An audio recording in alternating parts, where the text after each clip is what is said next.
If you're in the military and you're going to be deployed for months, maybe even a year or more, you need a partner you can trust back home to be able to make sure that your family is taken care of.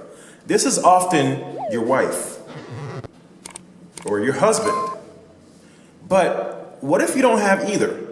Or what if your wife or your husband doesn't have the financial knowledge to be able to really make the dollar stretch, or invest family funds, or do what's necessary to be able to keep the family financially safe? At our Financial Management for Deployed Military workshop, we help those who need it, whether they're the people who are actually deployed or deploying, or their family members who are meant to support them while they're away. We educate so that they can protect.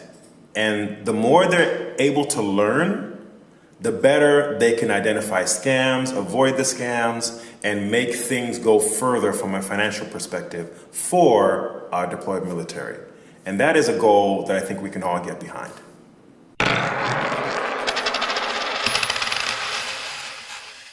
Thanks for watching. A registration link is in the video description. Don't forget to like, subscribe, follow us on social media, and share with a friend.